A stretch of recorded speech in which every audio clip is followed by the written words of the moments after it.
नमस्कार, स्वागत है आप सभी का एबी स्टार न्यूज में और मैं हूं आपके साथ जुबैर चौधरी। वक्त तो चला आपका राज्य है आपकी खबरों का, जहां सबसे पहले बात करेंगे यमुनानगर की।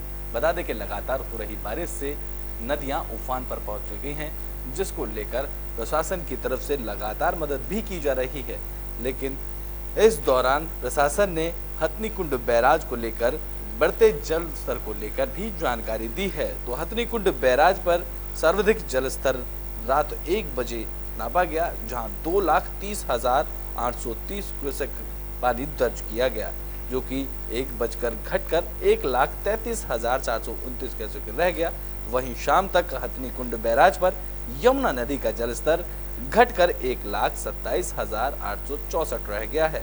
आशंका ये जताई जा रही है कि अभी पहाड़ी इलाकों में हो रही बरसात के चलते हथनीकुंड बैराज पर यमुना नदी का जलस्तर बढ़ने की उम्मीद है।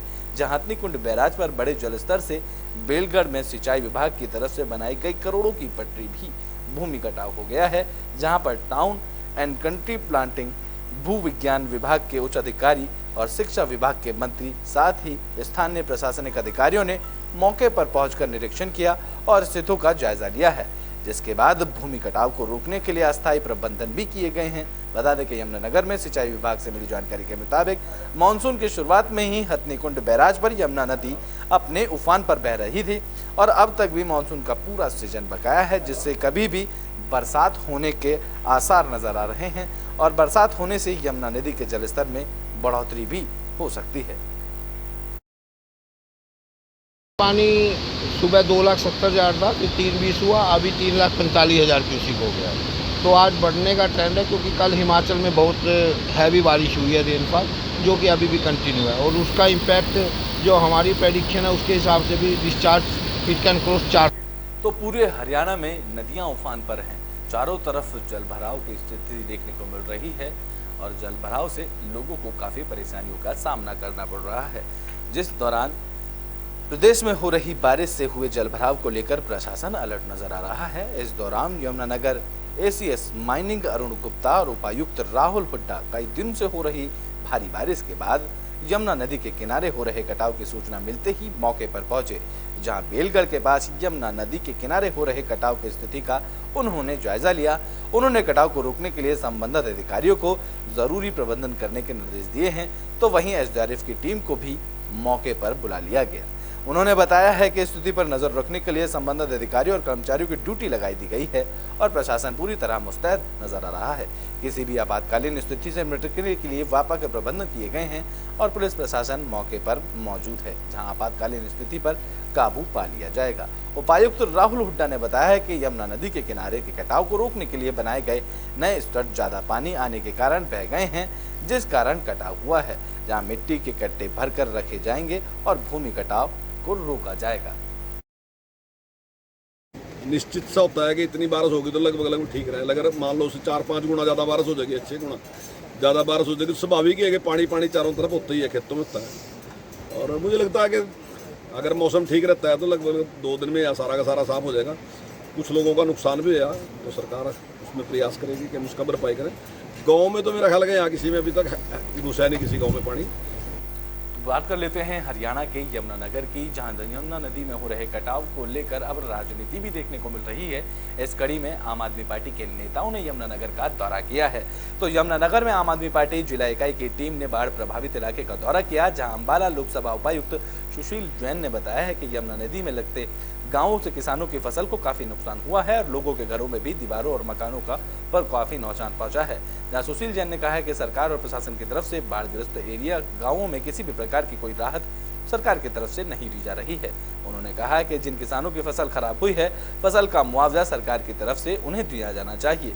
तो वहीं यमुनानगर वरिष्ठ संयुक्त सचिव दिलीप तड़वा ने बताया है कि आम आदमी पार्टी बाढ़ग्रस्त सभी एरिया गाँव में जा रहे हैं और आम आदमी पार्टी के कार्यकर्ता और शीर्ष नेता करनाल, पानीपत, अंबाला और यमुनानगर में किसानों और गांवों से भी मिल रहे हैं, जिसकी फसलें और घरों को नुकसान हुआ है, उसके लिए सरकार से मुआवजे की मांग भी की जा रही है।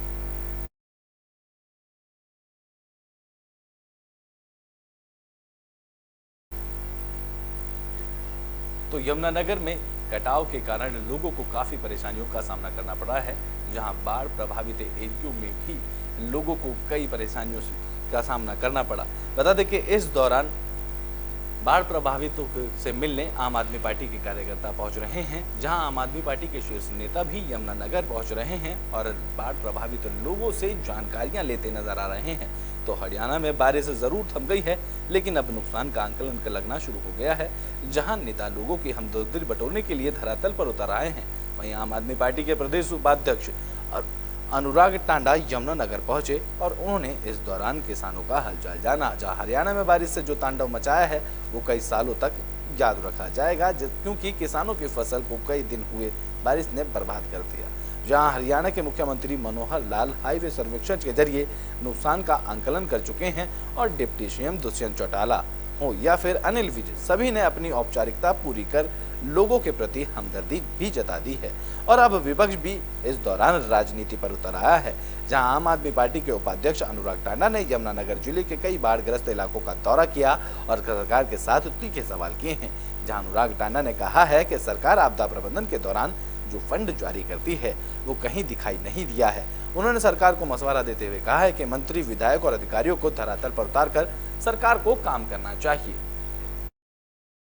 आपदा प्रबंधन विभाग में अधिकारी हैं, वो क्या करते हैं कि अगर आपदा आ जाए तो हमारे पास कोई तैयारी नहीं है, कहीं पे बिजली नहीं है, कहीं पे मोबाइल सिग्नल नहीं है, कहीं पे गांव तक कोई प्रशासन का अधिकारी पहुंचा ही नहीं।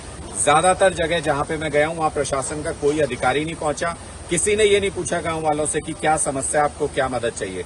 तो मुझे लगता है सरकार को जमीन पे उतरना चाहिए। ये हेलीकॉप्टर से सर्वेक्षण करने से बहुत ज्यादा कुछ होगा नहीं। मुख्यमंत्री जी अपने अधिकारियों को जमीन पे उतारिए और जितने मंत्री हैं उनको जमीन पे उतारिए, जितने विधायक हैं उनको घरों से बाहर निकालिए। कल हमने देखा था ये अनिल। बुलेटिन में बात हरियाणा के रोहतक की कर लेते हैं, जहां महम बस डिपो जर्जर हालत में है, जिसको लेकर शिकायत पत्र भी लिखा गया है। तो रोहतक में पिछले कई महीनों से महम बस स्टैंड की जर्जर बिल्डिंग का मुद्दा सोशल मीडिया और मीडिया पर छाया हुआ है, जिसका संज्ञान लेते हुए लोकसभा सांसद अरविंद शर्मा ने परिवहन मंत्री मूलचंद शर्मा को पिछले महीने पत्र लिखकर महम बस स्टैंड की नई बिल्डिंग बनाने को लेकर अवगत कराया था। लेकिन कुछ दिन बाद ही फिर बस स्टैंड की बिल्डिंग से लेंटर का कुछ हिस्सा गिरा। गनीमत यह रही कि इस दौरान इस हादसे में कोई भी घायल नहीं हुआ है। इस बस स्टैंड की स्थिति के बारे में कई बार परिवहन मंत्री और विभाग के आला अधिकारियों को मेल के माध्यम से अवगत भी कराया गया है, जिसको संज्ञान लेते हुए रोहतक महाप्रबंधक के विभाग एसएस जयवीर हुड्डा और वर्कर्स मैनेजर सुरेंद्र सिचाव को महम बस स्टैंड की बिल्डिंग को जांचने के लिए भेजा गया। इस दौरान उन्होंने बताया कि बिल्डिंग बिल्कुल भी जर्जर हो चुकी है, जिससे समाधान के लिए कुछ हिस्से को तोड़ा भी जाएगा और कुछ हिस्सों को बिल्कुल ही बंद कर दिया जाएगा। तो वहीं उन्होंने बताया कि अपर उच्च अधिकारियों को जल्द से जल्द डिसमेंटल बिल्डिंग घोषित कर नई बिल्डिंग बनवाने के लिए पत्र लिखा जाएगा। मैं बस स्टैंड की जो ना सोशल मीडिया को जो कंप्लेंट थी ना भाई, जो ना पब्लिक की जान खतरे में है, उसको देखते हुए जीएम साहब के आदेश के अनुसार इसका जो हमने निरीक्षण कराया, ऐसे साहब में था। तो इसमें जो ना जो खराब पोर्शन है ना, जिससे पब्लिक को खतरा है, उसको तो जो है बिल्कुल अलग करेंगे तोड़ के, और जो आधा पार्ट जो है 20 से 30% जो पार्ट है उसको ब्लॉक कर देंगे ताकि वहाँ पब्लिक ना जाए। बाकी जो इसका आगे के लिए जो एस्टीमेट बना के ऊपर भेज देंगे, डिसमेंटल किया जाएगा। सर थोड़ी बारिश होते ही जो बस अड्डे का जो प्रांगण है उसमें पानी भर जाता है, उसके लिए भी क्या कोई विशेष? तो बुलेटिन में बात कर लेते हैं छत्तीसगढ़ की, जहां छत्तीसगढ़ के रायपुर में और पूरे छत्तीसगढ़ में कांग्रेस की तरफ से राहुल गांधी मानहानि मामले को लेकर मौन सत्याग्रह किया जा रहा है। तो वहीं मौन सत्याग्रह को लेकर बीजेपी के नेताओं ने कांग्रेस पर तंज कसा है। राहुल गांधी के समर्थन में आज भूपेश बघेल और कांग्रेस पार्टी मौन सत्याग्रह कर रही है।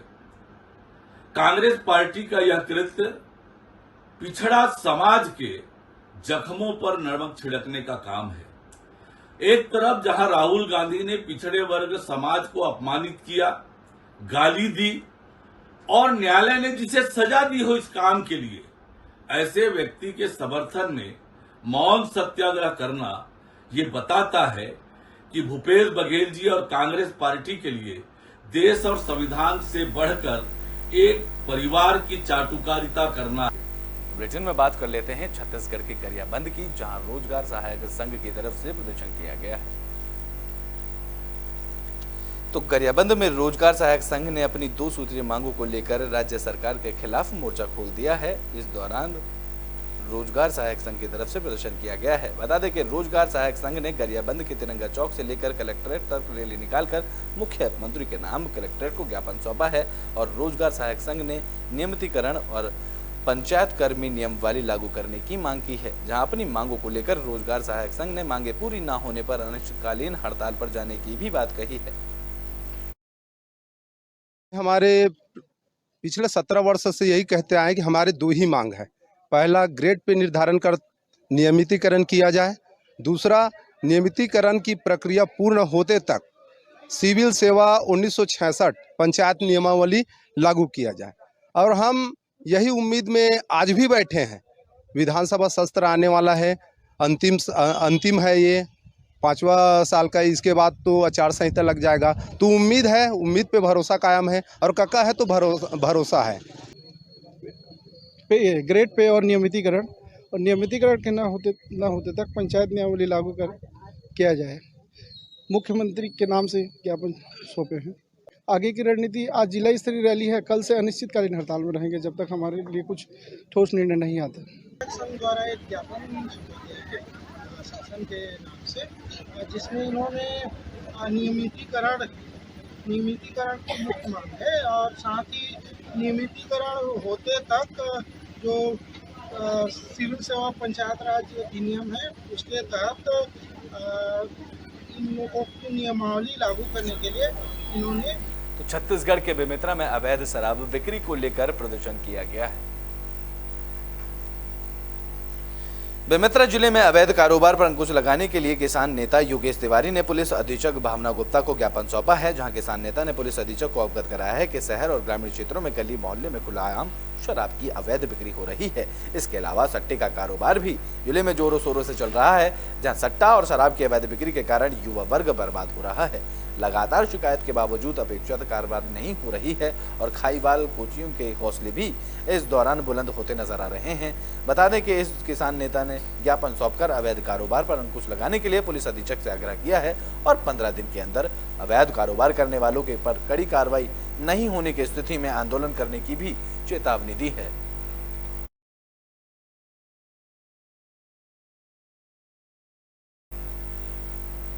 बुलेटिन में बात कर लेते हैं छत्तीसगढ़ के जांजगीर चांपा की, जहां छत्तीसगढ़ सरकार की तरफ से योजना वाले कार्यक्रम का आयोजन किया गया। बता दें कि इस दौरान मितान हमर सरकार हमर द्वार योजना का के तहत कार्यक्रम का आयोजन किया गया। तो छत्तीसगढ़ में मुख्यमंत्री भूपेश बघेल की महत्वाकांक्षी योजना मितान हमर सरकार हमर द्वार की तरफ से के तहत 25 प्रकार की सरकारी सेवा घर बैठकर उपलब्ध कराई जा रही है। इस योजना के तहत जांजगीर चांपा वार्ड नंबर 16 के निवासी नागेश्वर चंद्रा ने टोल फ्री नंबर 14545 पर कॉल कर गुमस्ता के लिए अप्लाई किया है। इसके बाद मितान साथियों के साथ नगर पालिका अध्यक्ष जय समीद पार्षदों ने नागेश्वर चंदा के घर पहुंचकर इन सभी सामान उपलब्ध कराया है। इस दौरान नागेश्वर चंदा ने घर बैठे ही मितान हमार सरकार हमार योजना के तहत गुमस्ता लाइसेंस प्राप्त कर योजना की तारीफ की और मुख्यमंत्री भूपेश बघेल का आभार जताया है।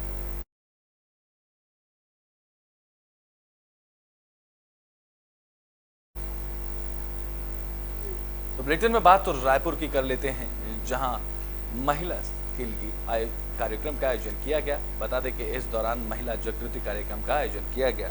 तो रायपुर के सरीखेड़ी में महिला जागृति शिविर संपन्न का आयोजन किया गया। इस दौरान विधायक अनीता योगेंद्र शर्मा की तरफ से गर्भवती माताओं की गोद भराई कर 6 महीने के बच्चों का अन्नप्राशन का रस्म अदा की गई। तो वहीं बच्चों को गर्भवती माताओं को सुपोषण किट भी बांटी गई। इस दौरान स्थानीय व्यंजन प्रदर्शनी का भी निरीक्षण किया गया, जहां विधायक अनीता योगेंद्र शर्मा ने महिलाओं को विभिन्न योजनाओं की जानकारी देकर उन्हें योजनाओं का लाभ उठाने के लिए भी प्रेरित किया है।